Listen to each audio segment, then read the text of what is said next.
मैया जोंहा बिटिसिनि मानगोनां राकेश ब्रह्म बिथाङा आंनि सायाव खायसे मिसा खोथा बुंदों। बे खोथायानो जाहैबाय आं लायनो इउपिपिएलआव हाबनो थाखाय बिथांजों रायलायदों। दा बिथाङा माबेयाव रायलायदों, मा समाव रायलायदों बेखौ बिथाङा देखायना होनांगोन। आरो रायजो राजानि गेजेराव आंखौ दि नाम फानबाय, आंखौ रायलायागारा इउपिपिएलआव थांनो नागिरदों, एमपि इलेक्शन जोबनाय लोगो लोगोनो इउपिपिएलआव थांगोन, जा आंनि मान सन्मानखौ बा बिपिएफनि मान सन्मानखौ बिथाङा रायजो राजानि गेजेराव मिसायैनो नंखायै फोसावदों। बेनि थाखाय आं बिथांखौ सोंखारियो आरो बे नंथारै खोथानि थाखाय आंखौ बांसावनायनि थाखाय आं बिथांनि हेंथायै आङो आयेननि बेबस्था लादों। आरो बिथाङा खोन्थानांगौ माब्ला रायलाया, माबेयाव रायलाया, मा समाव रायलाया, बे खोथाखौ बिथाङा खेंफोरथि होनांगौ। जोङो दिनै खामानि मावै मावै बिपिएफ राजनिति दलनि जोङो सरकाराव गैया। नोंगौ जोङो सरकाराव गैया, थेवबो साफा सानै सोरबा थांनो हायो, जोंहा बेयाव बुंनो गोनां गैया।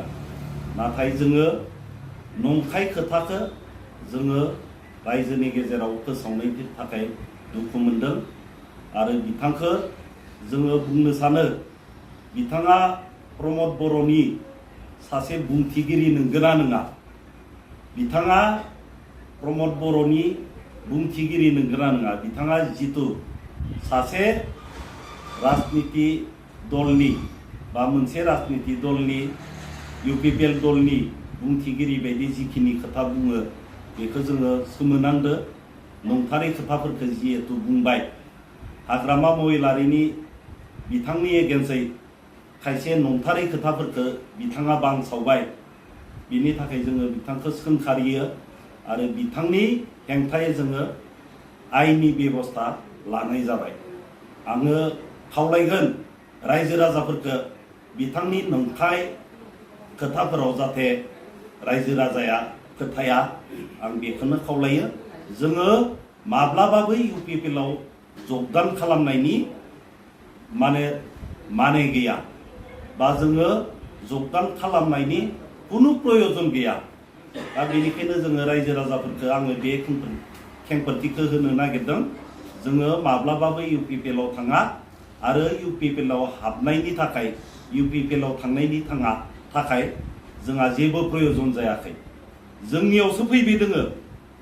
इउपिपिएलनि दैदेनगिरिफोरा, रायजो राजाफोरा जोंनि बिपिएफ दोलोआव लैहोर लैहोर फैगासिनो दोङो। बेखौ गिनानैनो जानो हागौ बिथाङा उल्थायै जोंखौ रायजोनि गेजेराव नंखायै बांसावनो थाखाय बे खोथाखौ बुंदों। जियानो जाया मानो बिथाङा जाहाथे इयुनाव बिदि नंखाय खोथाखौ रायजोनि गेजेराव बुङा, आं गोख्रोङै बिथांखौ थांखिनानै बुंथिनाय जाबाय।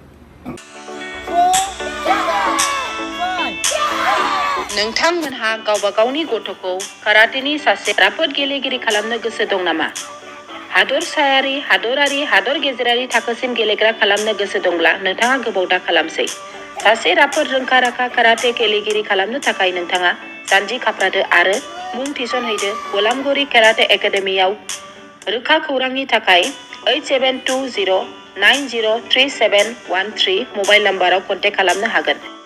बेबायदिनो बड' हाउस काराटे एकाडेमिनि थाखाय 6900451157, बेंटल काराटे एकाडेमिनि थाखाय 9678041226, बेनांगाव काराटे एकाडेमिनि थाखाय 6901341656 आरो धालिगाव काराटे एकाडेमियाव मुं थिसननायनि थाखाय 8720903713 मबाइल नाम्बाराव खौरां लानो हागोन। मख'जाथावदि बे सोलोंसालिनिफ्राय सिगांनिफ्रायनो हादरसायारि, हादरारि, हादर गेजेरारि थाखोनि बादायलायनायाव गोबां फरायसाफोरा बान्था मोननो हाबोदों।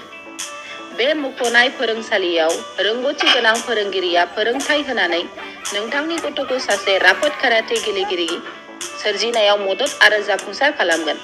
अब्ला मानोथो गोबाव खालामनो? थाबैनो नोंथांमोनहाबो नोंथांनि गथ'खौ मुं थिसनहैदो।